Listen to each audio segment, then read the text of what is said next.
सुनाती हूँ आपको दो मित्रों राम और श्याम की कहानी। कई सालों से मित्र थे।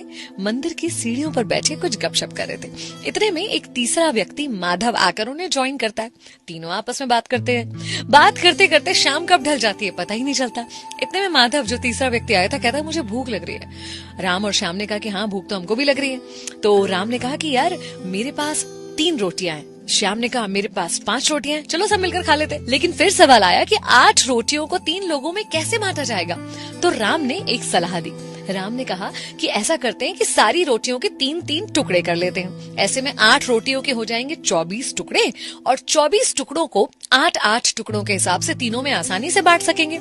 सबको राम की सलाह बहुत पसंद आई और ऐसा ही किया गया। और उसके बाद मंदिर की सीढ़ियों पर ही वो तीनों सो गए। जब सुबह हुई, माधव उनसे अलविदा करके जाने लगा तो माधव ने शुक्रिया करते हुए कहा कि तुम दोनों ने मिलकर मुझे 8 टुकड़े रोटी के खाने को दिए, जिससे मेरी भूख मिट पाई। उसके बदले में ये 8 सोने की गिन्नियां मैं तुम लोगों को देना चाहता हूँ। दोनों बहुत खुश हुए। 8 गिन्नियां ले ली। राम ने कहा चलो दोनों 4-4 बांट लेते। लेकिन श्याम ने कहा नहीं, ऐसे कैसे होगा। मेरी 5 रोटियां थी और तुम्हारी 3 थी, तो मुझे 5 मिलनी चाहिए और तुम्हें 3 गिन्नियां मिलनी चाहिए। अब दोनों के बीच में बहस शुरू हो गई। बहस बढ़ गई तो मंदिर के पुजारी के पास पहुंचे कि आप न्याय करके बताइए कि किसे कितनी गिन्नियां मिलनी चाहिए। अब यूं तो मन में पुजारी को श्याम की बात ठीक लग रही थी, 5 और 3 गिन्नी वाली, लेकिन फिर भी थोड़ा सा कंफ्यूज था पुजारी। इसलिए उन्होंने कहा कि एक काम करो, ये गिन्नियां मेरे पास छोड़ जाओ और कल सुबह आना, कल सुबह इसका हल निकालेंगे हम। इसी चिंता में जब पुजारी रात को सोया तो उसके सपने में भगवान आए।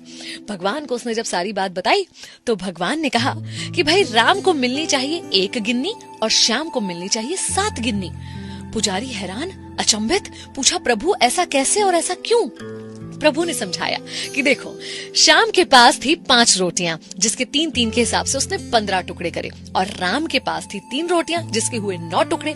अब उन 9 टुकड़ों में से उसने दान तो 1 ही टुकड़ा किया, खुद के लिए 8 टुकड़े रखे। वहीं श्याम ने 15 में से 8 टुकड़े खुद रखे और 7 टुकड़े दान किए। तो श्याम का दान काफी बड़ा है, इसलिए श्याम को 7 गिन्नियां और राम को 1 गिन्नी मिलनी चाहिए। यही मेरा तर्क है और यही मेरा न्याय है। पुजारी धन्य हो गया प्रभु की इस बात को सुनकर, और उसने सोचा कि मैं इस न्याय के बारे में शायद कभी सोच ही नहीं सकता था। और इसी न्याय के हिसाब से पुजारी ने दोनों में गिन्नियां बांटी भी। कई बार हम और आप अपने त्यागों का बड़ा बड़ा गुणगान करते हैं कि हमने ये किया वो किया, लेकिन बदले में हमें इतना कम क्यों मिला, या ईश्वर ने हमारे साथ शायद न्याय नहीं किया।